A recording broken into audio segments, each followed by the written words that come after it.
21 September Merger Agreement की मयोक्ता पुंग कुनगमरी मणिपुर बंद थमले हैना national revolutionary front Manipur NRFM न थादोरकली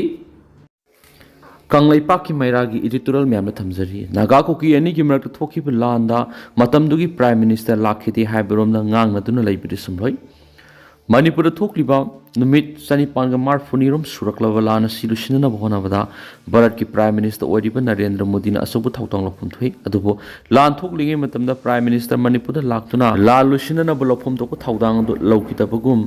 लौकिदबगीदमक मणिपुर मियाम नमहाक अदुकी मति वरौ हाइबदो हरि अदुगो हंदक मणिपुर थोकलिब सही अनि हेलकलब लान सिगी मनु सेप्टेम्बर 12 दा प्राइम मिनिस्टर मणिपुर लाखिबा दुदसु थोकलिब लान सिलुसिननबा वाफम अमता फोंदोकलमदि हाइना मणिपुर मियाम अमुक हेन वरौ हाइबदो हरि मतंग असिद बीजेपी की मसिन चटपा अमदि हाना बीजेपी लेंगा की मतमदा असौब थौदांग लोरम खरना फोंदोरकपदा नागा कुकी अनि की मरक थोकिब लान सि इंग्लिश मग समापन ग मौद्रागा नि थोइदिगे इंग्लिश मग समापन ग मौद्रागा नि पान फावगनि मसिदा मी लिसिंग मग सहुम हेन सिखि मसिदा मतमदु की भारत की प्राइम मिनिस्टर मणिपुर लाखिदि मसिदा नतना तुंगान तुंगान मणिपुर लैदिब फुरुप की मरकता इरांग थोक्तुना मिहात मिपुन क्या यावखिबा मतमदसु मतमदु की भारत की प्राइम मिनिस्टर ओइखिबा कना करंबा मियोय मणिपुर लाखिबगी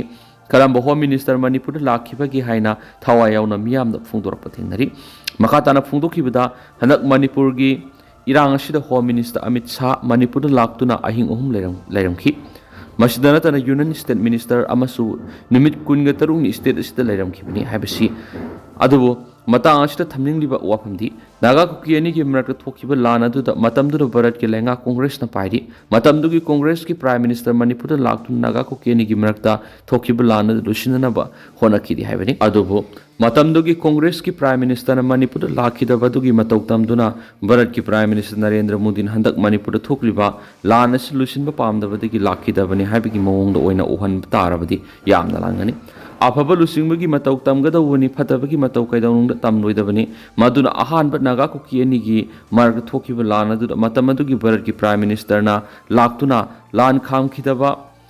अमदी ला लुसिननब होनखिदबा दु मियामना पेनखिदि अदुगुम्बा मियामना पेनखिदबा मतौगदु प्राइम मिनिस्टर नरेंद्र मोदी न तमदुना मणिपुर लाखिदबनि है मानबु वांगां कया बीजेपी मणिपुर प्रदेश की मैकेदी की फोंदोकपा योरकपसि लेबुक थीबनि हाबि है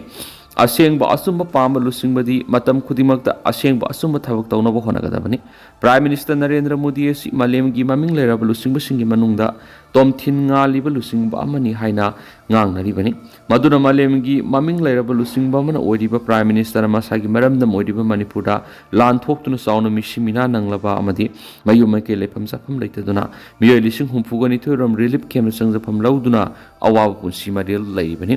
मसिदा नतना नेशनल हाईवे फावबदा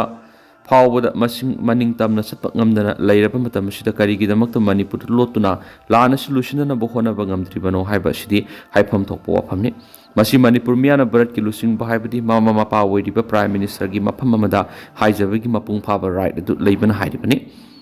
अदुबो प्राइम मिनिस्टर मतम साना मणिपुर लाक्तुना लालुसिनना होनखिदबदु पेंडे हाइबसिलमदम सिगे लेंगा लोय ओइरिबा बीजेपी अमदि बीजेपी दे सकोलिबा मियांगी मिहुर ओइरिबा एमएलए सिंग अमत ओइबा खोलाव ओइना इसंग थौना प्राइम मिनिस्टर की मफमदा हाइफम थोकनी मदुनतना नागा कुकी अनि सोनरिबा लान मतमदुगी भारत के लेंगाक सेशन तौकिबा प्राइम मिनिस्टर न लाखिथि मदुगी मतुंगिना प्राइम मिनिस्टर नरेंद्र मोदी ने मणिपुर थोकलिबा सही अनि हेलकलबा लान सलुशननबा मणिपुर लाखिदबनि हाइबरोमद उहनबा तारगदि यामना लानगनि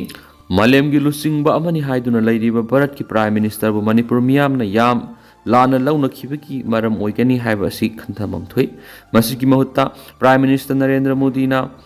हौजे हौजिक मणिपुर थोकलिबा लान असि लुसिननब लौफम थोक थौदांग अदु इसंग थौना लौबियु हाइना बीजेपी की ओइना लैरिबा एमएलए सिंग अमदि अतै एमएलए सिंग पुनमंगना अमत ओइना पुनसिनदुना अपुनबो खुलाव लाउदुना मणिपुर कन्नबु होना फमथुएबा कांगलैपाक की मैराग एडिटोरियल मैमना थमजरी मवी सिंगना मियो एनी हलमलै पुलिस ता पाव पीबगी थबक तौई हैना सिंगनबदगी सरिसत की बिजापुर अमसुम देंतावाद डिस्ट्रिक्ट मवी सिंगना मियो एनी हलमलै हैना पुलिस ना फोंदोखरै पुलिस ऑफिसर अमना फोंदोकपगी मतुंगिनदी ngarang बिजापुर डिस्ट्रिक्ट की जंगला पुलिस स्टेशन की मनुसन लैबा बेंचाराम खुंद मवी सिंगना मियो एम हलमखि लैखिद्रबा मियो एदुगी ममिंग दासरु राम ओयाम कौई हैना फोंदोरदुम हांनाखि ओयान बेंचाराम पंचायत डिप्यूटी सरपंच ने ऑफिसर सिंह की सब मानव थौदो ngarang देंतावाद डिस्ट्रिक्ट नीलावाया खुंदस मौईसिंग अतोप मियोय हालंखी लेखिदरबा मियोय दुदी बंदी कोराम कौगे हेन फोंदोलदर मांगनाखी थौदोक्सिंग दुदु चेनरिबा मौईसिंग दुगी खुंगुल लीनब सिक्योरिटी फोर्सिंगना थीहुंबगी थबक चथरी यूपी के एक्सीडेंट नहा मरी सिरी उत्तर प्रदेश की प्रयागराज सिटी दमस खंगदब गाड़ी अमना थोमलंबदगी नहा मरी सिखरे हैना पुलिस न फोंदोखरे assistant commissioner of police Kritika Shukla फोंदोखगी मतुंग थौदोदु ngang nomidag शिवकोटी पुलिस स्टेशन की मनुंगसिना लेब मफम अमर थोकिबनी लेखिदरब मियोइसिंग दुगी ममिंग आर्डस सई तरागा मंगा सनी गौतम सई तरागा तरो आशुतोष गौतम सई कुनगन थु अमसुम कार्तिक के सई कुन कौगे हेन फोंदोखी शुक्ला ना की मसक खंगदब गाड़ी अमना थोलंखिबा दुगी मतुंग मखोय मरी खुतकता SRN हॉस्पिटल पुखी अदुब आर्डस सनी अमसुम आशुतोष सीना पुरकले हेन लाथोपक लोइना अतिके नंगरांग अयुक पुंग तरे rum taw lekatnaba ngamdana sikhibani haina su mana makhatana phongdokhi amarumdana kumgi nong lakpadagi himachal da miyoi samri ga taraga mapan sikhra hidi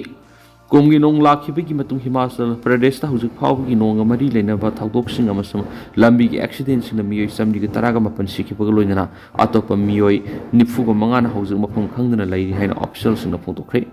official सही एसिगी ओइना हिमाचल प्रदेश दा जुन कुंदा कुंगी नोंग हौरखिबने हेनसु पाउस न मखाताना फोंदोक्ति